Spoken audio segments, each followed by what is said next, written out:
সুলাইমান জিনদের আদেশ করে দিল, যাও আফ্রিকার একটা গরু, রোস্ট করা একটা গরু তিমি মাছের পেটের ভিতরে ঢুকায় দাও। তিমি মাছ বলল, সুলাইমান আমি হা করে রাখবো আমার মুখটা, যতক্ষণ না আমার পেট না ভরে তুমি খাবার দিতে থাকবা, পেট ভরে গেলেই মুখ বন্ধ করে ফেলবো।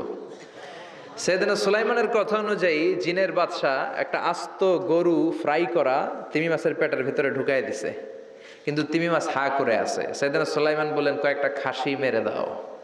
একটা খাসি দিয়ে দিল, তারপরও হা করে আছে। বড় বড় ডেক থেকে পোলাও দাও, খিচুড়ি দাও, বিরিয়ানি দাও, আরো কয়েকটা গরু দাও, হা করে আছে। আরো কয়েকশো গরু দাও, হা করে আছে। আরো কয়েক হাজার গরু দাও, হা করে আছে। সুবহানাল্লাহ কইবেন না? দিতে দিতে 1 কিলোমিটারের খাবার নাই, 2 কিলোমিটারের খাবার শেষ, 10 কিলোমিটারের খাবার শেষ, 20 কিলোমিটার শেষ, 30 কিলোমিটার শেষ, 40 কিলোমিটারের খাবার শেষ। এখনো তিমি মাছের মুখটা হা করা আছে না নাই? সাইয়েদনা সুলাইমান সেজদায় পড়ে গেলেন। তো দেখিয়েছো আলোর পর্যাপ্ত খাদ্য মজুদ আছে, কিচ্ছু হবে না, দুর্ভিক্ষ হবে না, তাহলে আযাব আর গজব চাপায় দিবে কে? আমাদেরকে রিজিকের ব্যবস্থা করে কে? ওয়ামা মিন দাব্বাতিন ফিল আরদি ইল্লা আলাল্লাহি রিজকুহা ওয়া ইয়ালামু মুস্তাকাররাহা ওয়া মুস্তাওদাআহা কুল্লুন ফি কিতাবিম মুবিন। আল্লাহ বলেন, রিজিকের মালিক আমি একজন, তিনি কে? আল্লাহ। আমি আল্লাহ রিজিক দেই, মানুষগুলোরে রিজিক দেই, জিনগুলোরে রিজিক দেই, পাখিগুলোরে রিজিক দেই, সাগরের মাছগুলোরেও রিজিক দেয় কে? আল্লাহ। সাগরের তিমি মাছ সাগরের এক মাথা থেকে আরেক মাথায় খালি পেটে বের হয়ে যায়, দিন শেষে তিমি মাছের পেটটা ভর্তি করে তিমি মাছরে ফিরায় দেয় কে? বাবুই পাখি তার বাসা ছেড়ে সকালবেলা খালি পেটে বের হয়, বিকেল বেলা পাখির পেটকে ওদর পূর্তি করে পাখিটারে বাসায় ফিরায় দেয় কে? রিকশাওয়ালার পকেটের টাকা নাই, আল্লাহর নাম নিয়ে রিকশাওয়ালা সকালবেলায় রিকশা নিয়ে বের হয়ে যায়, বিকেল বেলা রিকশাওয়ালার পকেট ভর্তি করে টাকা দিয়ে পাঠায় কে? এজন্য রিজিকের মালিক একজন, দুনিয়ার কেউ রিজিক দিতে পারে না। পৃথিবীর সব রিজিকের রাস্তাগুলো যদি বন্ধ হয়ে যায়, সামান্য রিজিক তৈরি করার ক্ষমতা আমাদের আছে নাকি? এই পৃথিবীতে 4 জন বাদশা ছিলেন, 2 জন মুমিন, 2 জন কাফের, যারা গোটা বিশ্বের বাদশা। গোটা বিশ্বের 2 জন মুসলিম, 2 জন কাফের। কাফিরের একজনের নাম নামরুদ, আরেকজনের নাম বখতানাসর। আর মুমিন একজন হচ্ছে সাইয়েদনা সুলাইমান আলাইহিস সালাম, আরেকজন হচ্ছে যুলকারনাইন। তো সাইয়েদনা সুলাইমান আলাইহিস সালাম আল্লাহকে বলল, আল্লাহ আমি গোটা বিশ্বের বাদশা, আমি গোটা পৃথিবীর সব মানুষগুলোকে একবার লাঞ্চ খাওয়াতে চাই। কি খাওয়াতে? লাঞ্চ মানে কি? দুপুরের খাবার। আল্লাহ বলবেন নো। আল্লাহ বললেন, no, it's not your job Sulaiman. Sulaiman, এটা তোমার জব না, it's my duty, it's my job, it's my business.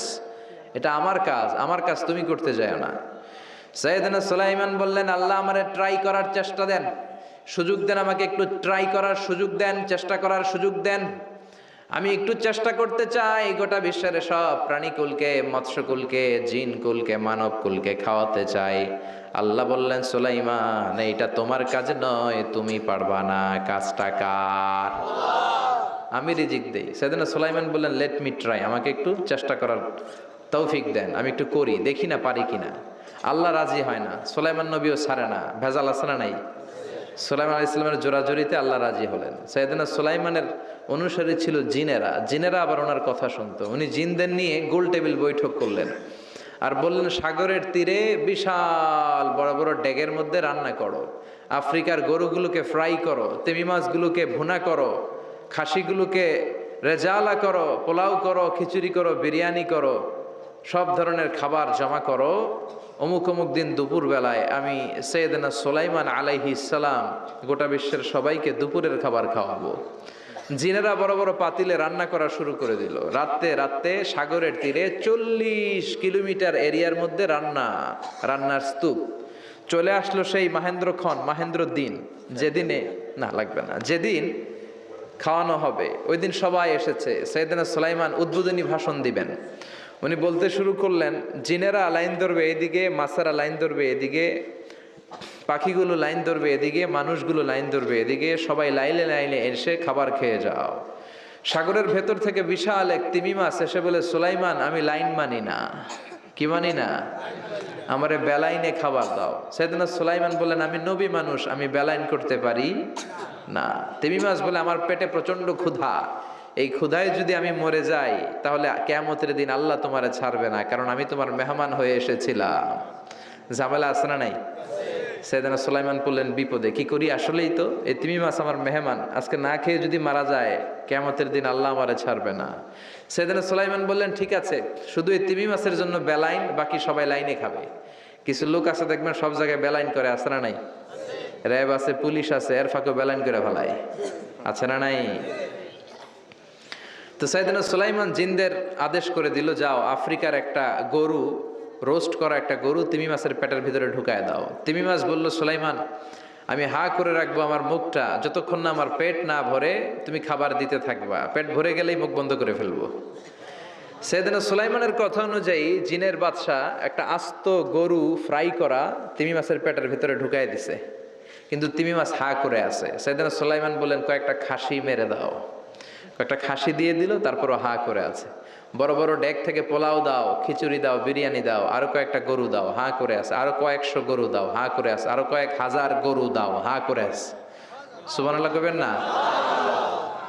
দিতে দিতে 1 কিলোমিটারের খাবার নাই, 2 কিলোমিটারের খাবার শেষ, 10 কিলোমিটারের খাবার শেষ, 20 কিলোমিটার শেষ, 30 কিলোমিটার শেষ, 40 কিলোমিটারের খাবার শেষ। এখনো তিমি মাছের মুখটা হা করা আছে না নাই?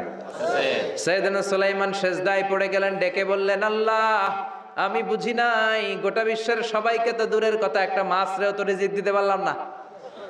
তিমি মাছ এখনো হা করা, ডেকে বলে, সুলাইমান, প্রতিদিন রব্বুল আলামিন 3টা লোকমা খাবার আমারে খাওয়ায়, তুমি 40 কিলোমিটারের খাবার পেটে দিয়েছো, কিন্তু আল্লাহর 3টা লোকমার একটা লোকমার সমানও হয় না।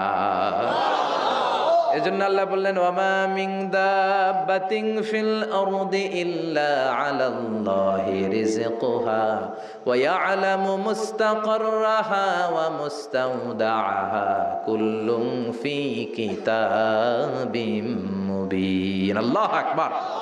এই পৃথিবীতে যত প্রাণী আছে, মানুষ আছে, সবাইকে রিজিক দেয় কে? এজন্য রিজিকের মালিক আল্লাহ। ডেকে বললেন, গোলাম, আযাব আর গজব ততদিন আসবে যতদিন তোমাদের নাফরমানি বন্ধ না হয়, আর যেদিন থেকে নামাজি হয়ে যাবা, যেদিন থেকে আল্লাহওয়ালা হয়ে যাবা, আযাব আর গজব বন্ধ করে দিবে কে? রহমত দিয়ে দেশটারে ভরে দিবে কে? লা ইন শাকারতুম লা আযীদান্নাকুম। শুকরিয়া করো, আমি নিয়ামত বাড়ায় দিব। কার কথা? আল্লাহর কথা। আর জোরে বলেন, কার? আল্লাহ সব সময় আমাদেরকে তুমি নিয়ামত গুজারদের অন্তর্ভুক্ত হওয়ার তৌফিক দাও, আমিন। আর জোরে পড়েন, আমিন।